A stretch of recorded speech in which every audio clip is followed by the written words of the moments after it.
Hello, this is Miss Jackson. I want to take a second and make a quick video over some of the extra practice that I sent home. I'm going to try to break the extra practice from this week into 4 different videos. So to locate which video this is over, just look at the top. It will tell you there, assignment, addition and subtraction, day 5. So that's the one I'm going to start with. It should be the first page on the very top of the packet that I sent home. For this video, I'm really only going to work out problems 4 and 5, and this is why. 1 and 2 is a review from what we learned during the foundations of a number unit. It's not really what we're focused on right now. 6 and 7 are things that we haven't talked about yet. The kids did learn about fractions last year, so you might want to have them try that, even though I put big lines through it. Just as a review, it's still not our focus right now, so I'm not going to cover it in the video. What I will point out quickly is on number 2, there is a mistake, and I crossed it out on the packet that came home, but I just want to point it out here really quickly. Right here, where I'm underlining, it gives a decimal, 0.5 at the end of this number, and it's asking you to put it into expanded form. Decimals aren't introduced in 3rd grade yet. Who knows about the future?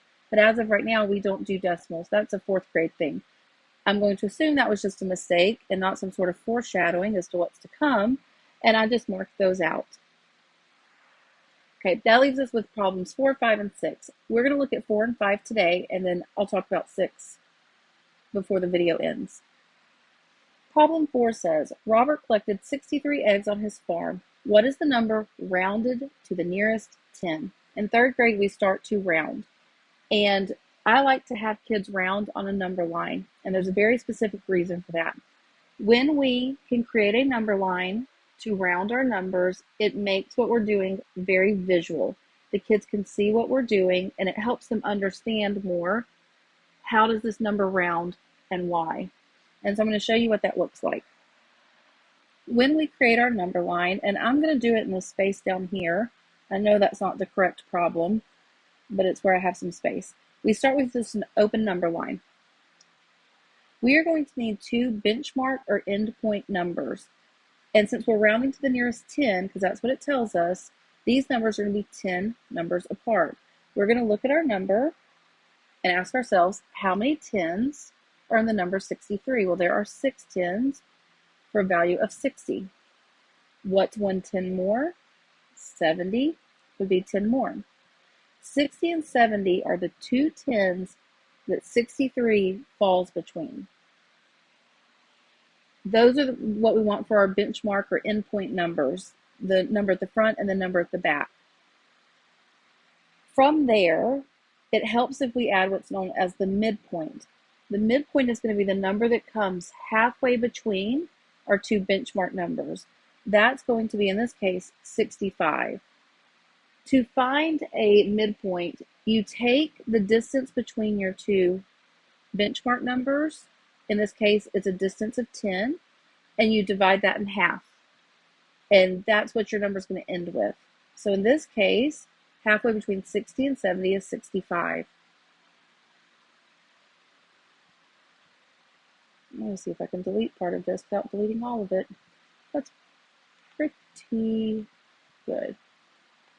Okay, once we've labeled our benchmark numbers, the number at the front and the back, and some worksheets will call them endpoints, some call them benchmarks. They're the same things. Once we have those and we have a midpoint labeled, all we have to do is take the number we're rounding and put it on the number line in a reasonable, logical place. So 63 is going to fall somewhere in this area. It may not be precisely where 63 is located, but 63 falls between 60 and 65, so this is a reasonable place to put it. From there, we decide, is 63 closer to 60, or is it closer to 70? In this case, 63 is closer to 60, so when we round 63 to the nearest 10, it would round down to 60. If this number, and I'm going to move to the top and make a new number line. If we were being asked to round 75 to the nearest 10, Again, we would find the two tens that 75 falls between, which are 70 and 80. We would find our midpoint, 75, and then we would plug 75 in on the number line. Well, we know exactly where 75 goes. It's our midpoint. Any number that reaches the midpoint or goes beyond it this way, when we put it on the number line, always rounds up. So in this case, 75 would round up to 80 because it reaches the midpoint. It is the midpoint. If we had 74, 74 would go down here somewhere. Oh, that's an interesting marker. 74 would round down. Even though it's only one away from the midpoint, it didn't make it to the midpoint, so it's going to round down. Okay, I am going to erase. If you're still looking at this, you might want to pause it for a quick second. But I'm going to erase what I just wrote in the section 5 spot down here so that I can use that for problem 5. Okay, problem 5 says, Javon says that 104 rounded to the nearest 10 is 100. Vincent says that he is incorrect because 104 rounds to 110. Who is correct, and explain? Well, the first thing I would have the kids do is work out what does 104 round to by creating a number line. We'll put our end points on here. The two tens that 104 falls between is 100 and 110. Our midpoint would be 105, and if we put 104 on the number line, we see that it falls short of the midpoint, so it's going to round down to 100. So in this case, who is correct? And this is a big point here, because sometimes the kids miss that part that says who, and they don't ever name a person when they should. Who means we have to put someone's name down. Javon is correct, and then explain. Last year, the state floated the idea of having kids explain their reasoning on the STAR test. Why did they do what they did? How did they work out the problem? Things like that. They didn't come through with it. They didn't make the kids do it on the STAR test, but there is no telling which year they're going to decide that that's the thing they want to do. So I like to have my kids try to explain everything. And you may want to have your child do that too, so that if that pops up on the STAR test, they don't leave that part blank, because that certainly will be graded.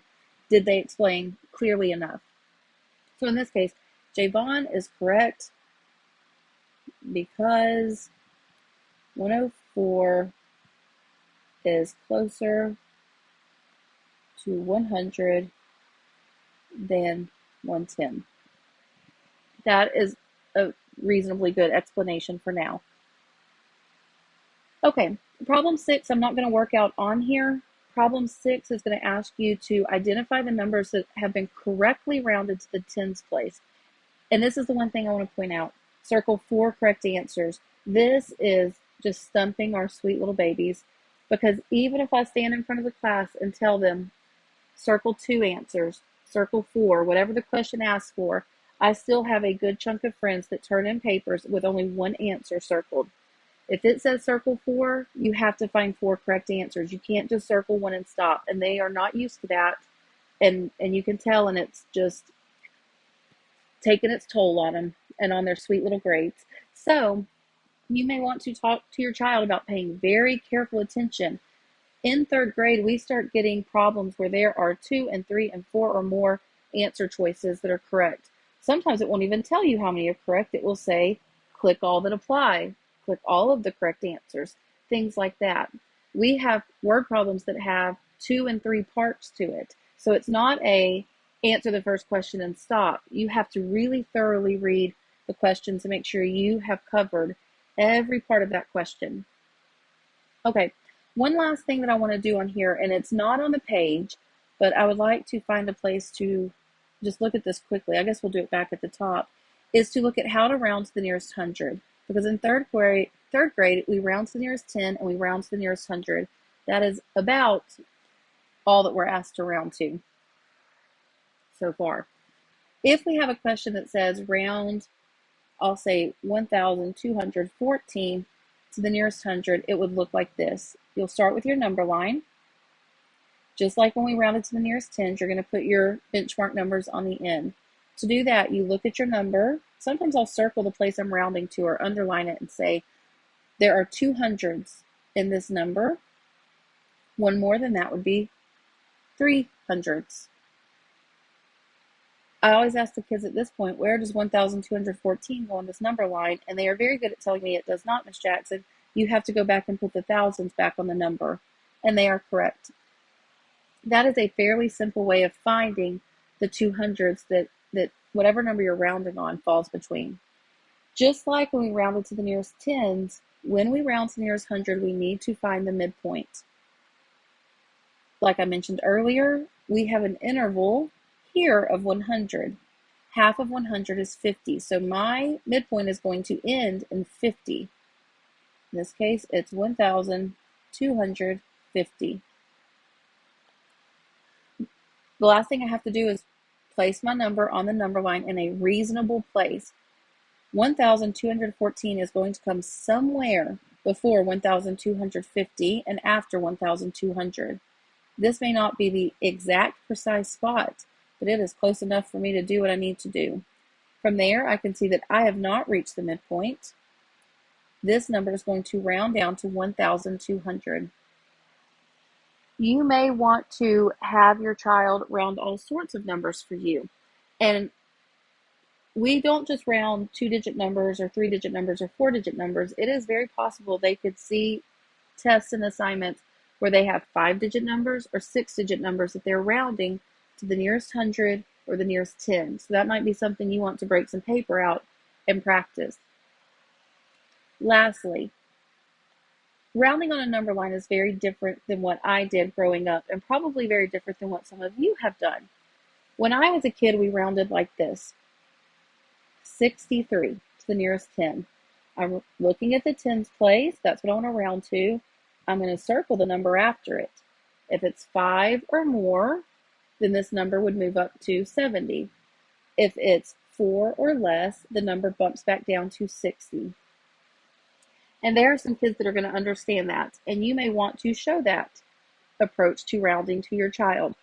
The reason we don't use it at school is, number one, it doesn't build any number sense visually, and number two, as the numbers get bigger, kids start circling and underlining all sorts of things and looking at the wrong numbers. So say maybe we're doing 314,219, we're rounding to the nearest thousands when they get older. They'll do this and then they'll start circling numbers here, or maybe they'll look at this number instead. They get very lost. And it's partly because there's no understanding in the underlining, circling, and moving up and down method that we learned. The number line method takes a little bit more time to get used to, but it builds some understanding in there, which helps build number sense. And we could all use more number sense in our lives. That's what I believe. All right, that is everything for this day 5 addition and subtraction video. If you have any questions over this that I did not answer, please feel free to reach out to me. I will be happy to help you however I can. Thank you.